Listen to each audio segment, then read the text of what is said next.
हम आज first class हम लोग ने इंग्लिश का स्टार्ट किया, ठीक है।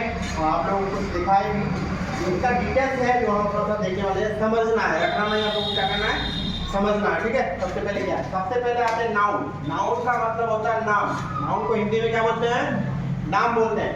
और नाउन किसको बोलते हैं, नाउन का डेफिनेशन देख लीजिए, जिससे किसी व्यक्ति, जगह या वस्तु का बोध हो उसे नाउन कहते हैं, ठीक है। इसका बोध हो किसी व्यक्ति, जगह या वस्तु। तो जैसे में राम स्कूल, राम हो गया, स्कूल हो गया, कंप्यूटर हो गया, एक्सेट्रा हो गया। राम से किसका बोध हो रहा है, किसी व्यक्ति का पता चल रहा है ना। स्कूल से किसका पता चल रहा है, एक जगह का पता चल रहा है, प्लेस का पता चल रहा है।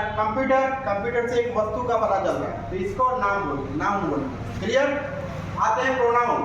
प्रोनाउन का हिंदी होता है सर्वनाम, सर्वनाम होती है। और नाउन के बदले जिसका यूज हो उसे प्रोनाउन कहते हैं। नाउन के बदले जिसका यूज हो उसको प्रोनाउन कहते हैं।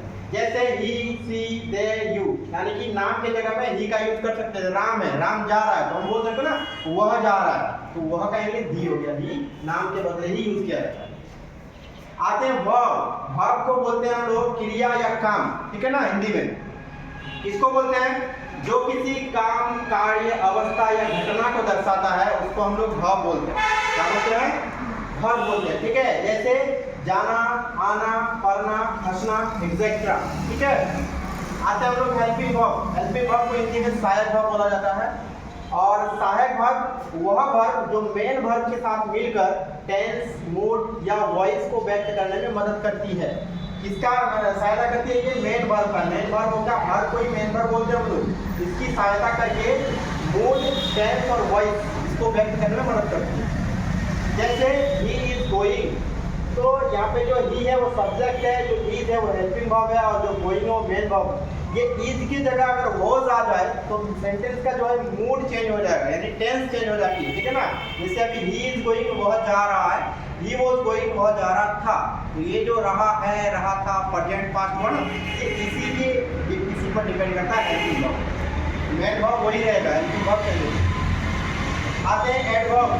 एडवर्ब किसको बोलते हैं, एडवर्ब जो किसी मेन वर्ब के बारे में अतिरिक्त जानकारी दी।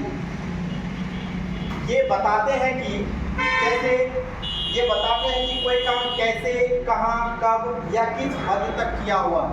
आई मेरी बात समझ में। वर्ब के बारे में अतिरिक्त जानकारी, एडवांस। जैसे मीरा इज रनिंग फास्ट। देखिए Meera is running fast, Meera दौड़ रही है। बट फास्ट का मतलब क्या है, तेज दौड़ रही है। कैसी दौड़ रही है, तेज, यानी दौड़ने के बारे में बता रहा है वो, है ना, तेज दौड़ रही है, तो वर्ब के बारे में बता रहे। आते हैं सब्जेक्ट। सब्जेक्ट को बोलते हैं हम लोग कर्ता। क्या बोलते हैं, कर्ता बोलते हैं। और काम करने वाले को सब्जेक्ट कहते हैं। ये वर्ब हो गया काम, इस काम को जो करेगा वो सब्जेक्ट होगा। जैसे राम इज रीडिंग, रीडिंग हो गया वर्ब जो रीडिंग है, पढ़ना हो गया, ये काम हो गया। पढ़ने वाला काम कौन कर रहा है, कौन पढ़ रहा है, राम पढ़ रहा है, तो राम क्या होगा, सब्जेक्ट। आते हम लोग ऑब्जेक्ट। ऑब्जेक्ट का मतलब होता है वह संज्ञा या सर्वनाम जिस पर सब्जेक्ट की क्रिया का प्रभाव पड़ता है।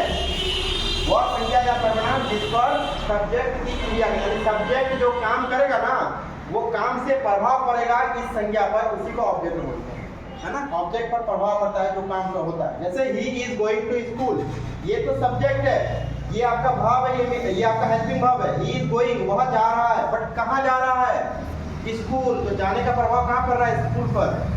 तो ये स्कूल क्या हो गया, ऑब्जेक्ट हो गया। क्लियर, ठीक है। नेक्स्ट क्लास में मिलते हैं हम लोग।